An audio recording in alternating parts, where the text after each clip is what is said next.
नमस्कार मित्रांनो, पुन्हा एकदा तुमचं सर्वांचं स्वागत आपलं यूट्यूब चॅनल ट्रॅव्हलायजवर. तर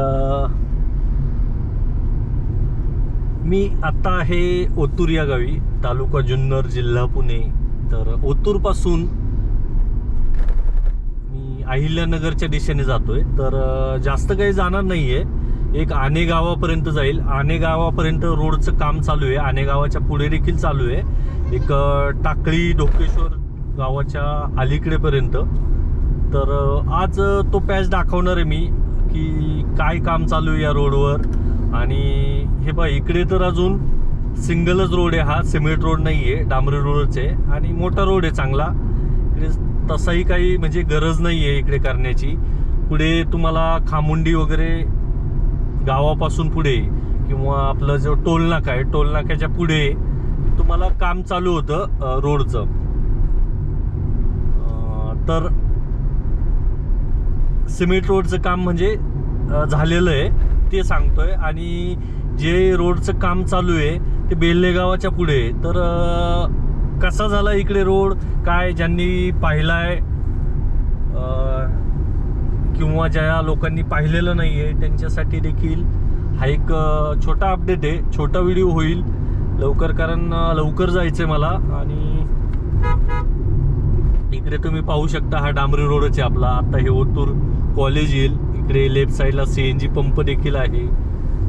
जर तुम्हाला CNG गाडी असेल तुमची, तुम्हाला इकडे छान पंप आहे हा, कारण याला म्हणजे प्रेशर वगैरे चांगला असतो आणि एक प्रॉपर गॅस बसतो. कारण मी अनुभवला आहे या ठिकाणचा गॅस, चांगला गॅस बसतो इकडे आणि मायलेज पण चांगलं भेटतं तुम्हाला. हे बघा, लाईन लागलेली आहे, गाडी आत्ताच जस्ट आली, जास्त वेळ नाही. हे बघा, इथे बोर्ड आहे टोल रोड, म्हणजे पुढे जाऊन एक अर्धा किलोमीटर रोड टोल आहे. तर हां, असाच काहीसा परिसर आहे.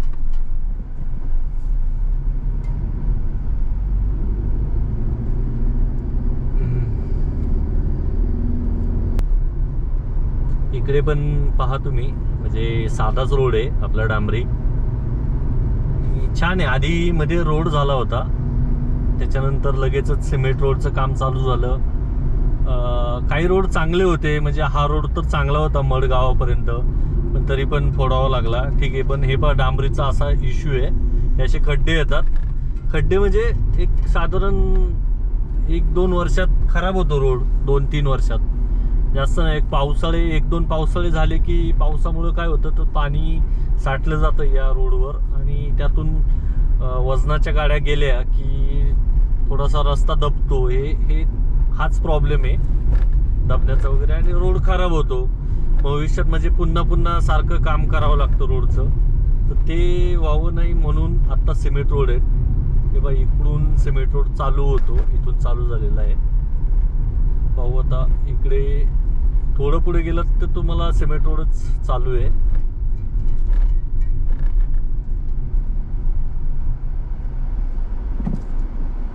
तर हा टोल आहे, टोल प्लाझा. इकडे लोकल लोकांसाठी फ्री आहे, म्हणजे आम्ही MH14चे, तर आम्हाला देखील फ्री आहे इकडे. किंवा तुम्ही तुमचं जर बाहेरच्या दुसऱ्या पासिंगची गाडी असेल आणि आधार कार्ड वगैरे दाखवलं तर लोकल लोकांसाठी फ्री आहे. कारण मागे या ठिकाणी आंदोलन पण झालं होतं. ज्या लोकांची इकडे शेती आहे, ते लोक शेतीत ये जा करतात गाड्यांमधून, त्यावेळी त्यांना नेहमी जाणं येणं या रोडने करावं लागतं.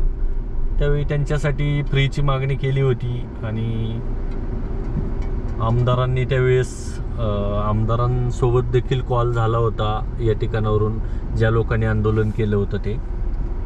आणि इकडे डांबर का टाकतात ते माहीत नाही, सिमेंट रोड आहे. हे बाई, इकडून जायला सांगितलंय आपल्याला. हां, हे बा सिमेंटचाच पॅच आहे, हा खराब करतात हे.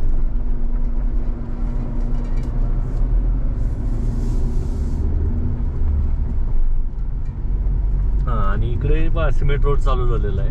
हा जो मधला पॅच आहे ना थोडा, तो त्याच्यावर डांबर टाकत होते ते, आणि इकडे तर सिमेंटच रोड आहे.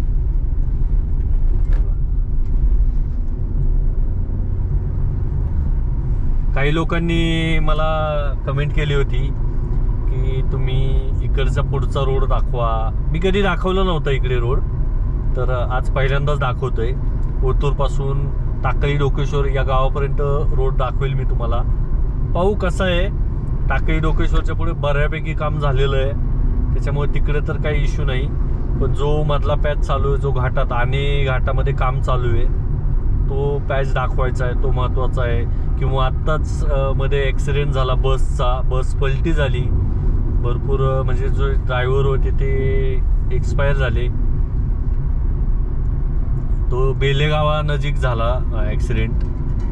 आणि काय झालं, रोड चांगला झाला आहे तर वेगावर कंट्रोल राहिलेला नाही आहे लोकांचा. तर असे स्पीड ब्रेकर असतील तर एक राहू शकतो थोडासा कंट्रोल रोडवर. आता सध्या भयंकर उन्हाळा चालू आहे, त्यामुळे सगळीकडे आता रोड एकदम शांत आहेत, म्हणजे मोकळे आहेत. इकडे गर्दी असते, आळेफाटा असेल किंवा ओतूर असेल, या परिसरात कायम गर्दी असते. बाईकवाले भरपूर असतात या रोडवर. आता सध्या म्हणजे तसं काही रोड एकदम शांत दिसतो. आणि हेच कदाचित कारण असू शकतं, कारण बसचा तो ॲक्सिडेंट झाला ते. कारण एक बेल्लागाव सोडल्यानंतर रहदारी जी आहे गाड्यांची ती फार कमी होते, जवळजवळ अहिल्यानगरपर्यंत. तर मग तिकडे एक लिमिट राहत नाही गाड्यांना की किती स्पीडने जायचं वगैरे. बाकी इकडे तुम्ही रोड पहा किती सुंदर झालेला आहे, मस्त आहे. म्हणजे आपला जो माळशेज घाटात रोड आहे तसाच रोड आहे इकडे.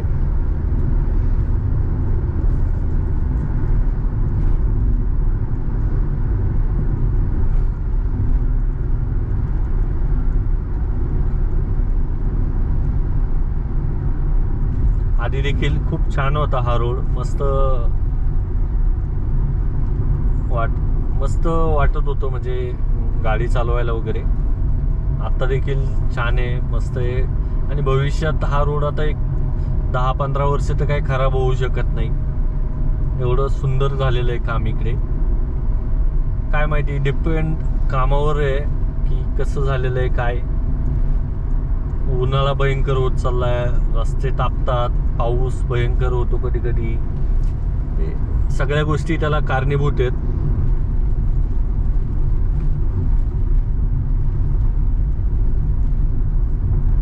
इकडे स्पीड ब्रेकर आहे पुढे गेल्यावर, हे पहा तीव्र उतार आहे, उतारामुळे इकडे स्पीड ब्रेकर दिलेलं आहे. गाड्या स्लो होतात थोड्या, तर उतार असल्यामुळे गाड्यांचा वेग राहत नाही, वेगावर कंट्रोल राहत नाही. सॉरी, गायमुखवाडी आहे आय थिंक सो, माझ्या माहितीप्रमाणे. छोटं आहे गाव.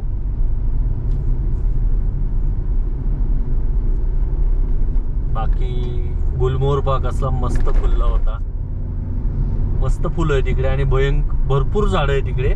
तुम्ही जर आळेफाट्यापर्यंत गेलात तर गुलमोहराची भरपूर झाडे तुम्हाला दुतर्फा रस्त्याच्या पाहायला मिळतील, सुंदर दिसतात. आणि बा एवढा तीव्र उन्हाळा आहे आणि उन्हाळ्यात ते गुलाबी कलरची फुलं मस्त लक्ष वेधून घेतात.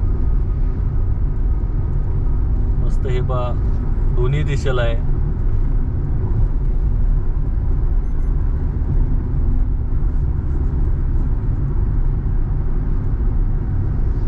बाकी तुम्हाला पेट्रोल किंवा CNG किंवा डिझेल भरायचं असेल तर दुपारचं तुम्ही भरू नका किंवा संध्याकाळी भरू नका, म्हणजे दिवसाच्या एंडिंगला भरू नका. तर ज्यावेळी रात्र होऊन जाते त्यावेळी सकाळी भरा. सकाळी काय होतं तर हे बा हीट आहे, हीट तापली जाते सगळी, आणि त्यावेळी म्हणजे एक गॅस तयार होत असतो. एक प्रमाण जे ते बसण्याचं, गाडीमध्ये जे येण्याचं, ते थोडंसं एक माझ्या माहितीप्रमाणे कमी होतं आणि वाफ तयार झालेली असते जास्त. त्याच्यामुळं आपल्या पण गाड्यांची ज्यावेळी तुम्ही उन्हात प्रवास करता त्यावेळी गाडीचं ज्यावेळी तुम्ही गॅसचं पेट्रोलचं जी कॅप असते ती ओपन कराल तेव्हा तुम्हाला जर कान लावून ऐकलं तर तुम्हाला एक गॅस पास झालेला दिसेल. कारण गॅस तयार होतो टाक्यांमध्ये ज्यावेळी तुमचं इंधन फुल असतं किंवा हाफ असतं त्यावेळी. तर तो गॅस नेहमी रिकामा करत जावा. काही गाड्यांना त्याच्यामुळं आग देखील लागलेली आहे. CNGचं देखील तसंच आहे. त्याच्यामुळं सकाळी जर भरलं तुम्ही तर सकाळी थंड असतं, थंड गॅस जातो. थोडासा थंड गॅस गेल्यामुळं गॅसचं जे प्रमाण तयार होण्याचं ते कमी होतं. एकंदरीत असं आहे. तर इथे पिंपरी गाव आहे. हे पिंपरी गावानजीक देखील स्पीड ब्रेकर लिहिलेले आहेत. गाव मोठं आहे थोडं आणि लोकांची ये जा असते नेहमी इकडे. वाहने हळू होतात इकडे.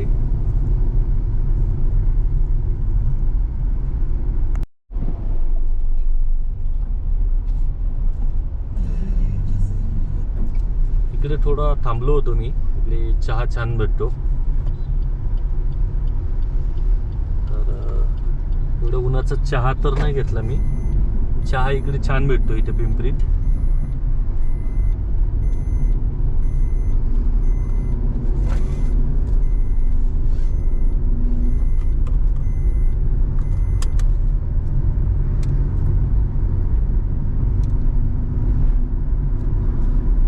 या रोडच्या दुतर्फा जी मस्त ग्रीनरी दिसते झाडांची, त्यामुळे एकदम छान वाटतं गाडी चालवायला.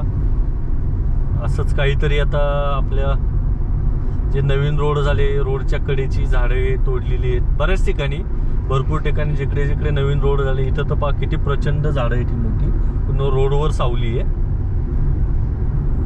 छान एकंदरीत इकडे जास्त झाडांची तोड झाली नाही. त्याचं कारण असं, आधीच रोड ऑलरेडी मोठा होता. मग जो रोड होता त्याच्यावरच हा सिमेंट रोड तयार केलेला आहे. त्याच्यामुळं जी वडाची हे किती मोठी मोठी झाडं आहेत ती वाचली गेली.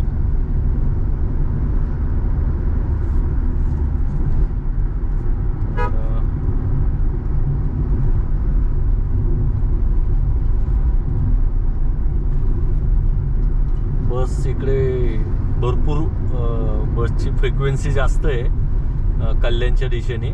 कल्याण असेल किंवा अहिल्यानगर जाताना या रोडला भयंकर गाड्यांची जी आहे ती फ्रिक्वेन्सी आहे. 15-15 मिनिटाला बोललात तरी गाड्या असतात. आता तुम्ही आळेफाटा बस स्टॉपला जरी गेले तरी आळेफाट्याला तुम्हाला एका वेळी 2-3 गाड्या लागलेल्या असतात कल्याणला जाणाऱ्या किंवा अहिल्यानगरला जाणाऱ्या. म्हणजे एवढी फ्रिक्वेन्सी आहे. आणि असंही नाही की गाडी ज्या आहेत गाड्या त्या रिकाम्या असतात. गाड्या नेहमी फुलं असतात. कल्याणवरून जर गाडी आली तर ती आळेफाट्याला जवळजवळ एक 60-70% गाडी खाली होते. म्हणजे फार रहदारीचा आहे हा जो महामार्ग आहे. हा मुंबईच्या दिशेने भरपूर या ठिकाणची लोक जॉबच्या निमित्ताने आहेत आणि सॅटर्डे संडे गावी येतात. कारण अंतर जवळ आहे. 130-140 किलोमीटरचं अंतर आहे. हे खूप कमी अंतर आहे. तर जाणं येणं देखील परवडतं आणि वेळ वाचतो. वेळ म्हणजे 2-3 तासात तुम्ही पोचून जाता गावी. त्यामुळे भरपूर लोक येतात. आणि हे मध्येच क्लायमेटचं क्लायमेट कसा चेंज होतो. मध्येच सावली पडते, मध्येच ऊन येतं आहे. आणि आता क्लायमेटमध्ये जरा हवा सुटलेली. या आधीचा जे 2-1 महिने होते खूप ड्राय होतं इकडे क्लायमेट. ड्राय आणि की म्हणजे खूप गरमी होती भयंकर आणि वारा वगैरे तर अजिबात नव्हता. पण आता थोडासा पावसाचे दिवस जसजसे जवळ आलेत तसतसा वारा सुटतोय. छान थंड वारा सुटल्यामुळं थोडंसं प्रवास करायला देखील चांगलं वाटतंय.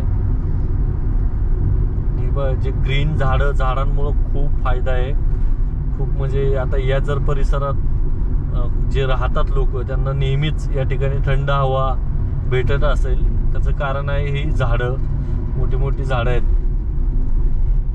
हे वडगाव आनंद गाव.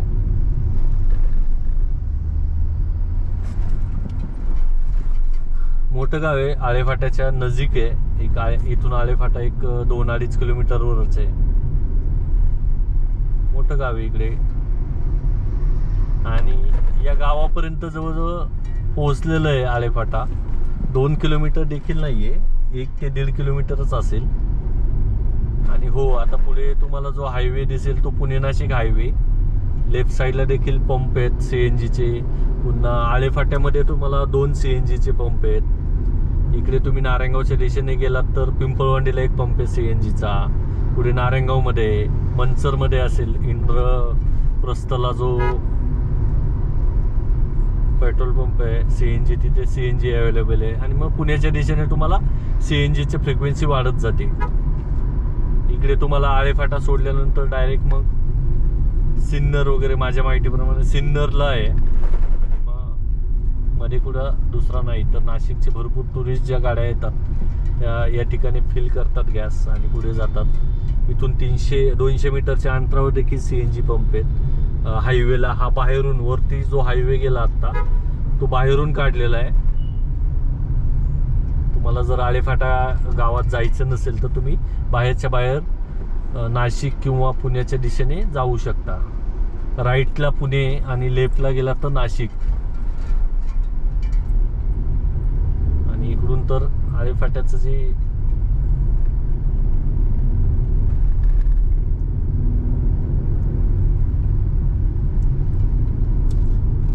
आळेफाट्याची जी गर्दी आहे ती चालू होते. इकडून भरपूर गॅरेज वगैरे आहे तिकडे. आळेफाटा एक मोठं गाव आहे, सगळ्यात सोयी आहे तिकडे.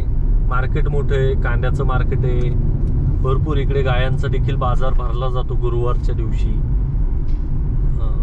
एकंदरीत मोठं गाव आहे आळेफाटा. हॉस्पिटल्स आहेत मोठे मोठे. नारायणगाव सारखंच आळेफाटा देखील तेवढंच मोठं आहे. हायवे बाहेरून गेला तरी देखील आळेफाट्याला काही फरक पडलेला नाहीये, कारण जे मार्केट वसलेले सगळं स्थानिक लोकांच्या साठी वसलेलं आहे. आणि मोठं मार्केट आहे. कपड्याचं मार्केट असेल, भरपूर मोठं आहे. इथे लेफ्ट साईडला हा पंप आहे, याच्यावर CNG भेटतो. तर सध्या चालू आहे CNG. आहेत अजून CNG पेट्रोलचे जी काही धाकधूक आहे ती इकडे तरी अजून परिस्थिती नाही आहे. बाकी बाहेर म्हणजे एक धुळे वगैरे साईडला किंवा जालना असेल त्या साईडला थोडेसे प्रॉब्लेम झालेले आहेत. तर तुम्हाला इंस्टाग्रामवर वगैरे पाहायला मिळत असेल की कशी परिस्थिती बदललेली आहे. इंधनाचा तुटवडा भासतोय सगळीकडेच. आणि हा चौक आळेफाट्याचा मोठा मेन चौक आहे हा, कारण इकडेच पुणे नाशिक हायवे देखील कनेक्ट व्हायचा आधी. आता बाहेरून गेलेला आहे पण इकडेच कनेक्ट होतो. नाश्ता वगैरे करायचा असेल तर आळेफाटा फेमस आहे फार. इथे पहा, हे लेफ्ट साईडला जे शिवशंभो हॉटेल आहे, सॉरी शिवशंभो नाही, जय शिवशंकर, हे लेफ्ट साईडला एक नंबर नाश्ता भेटतो इकडे. तुम्ही कधी आलात तर या ठिकाणी नक्की नाश्ता करा. पार्किंगची देखील सोय आहे. थोडंसं तर रहदारी इकडे. इथे लेफ्ट साईडला पुढे गेलं की मार्केट आहे कांद्याचं. श्री रेडा समाधी.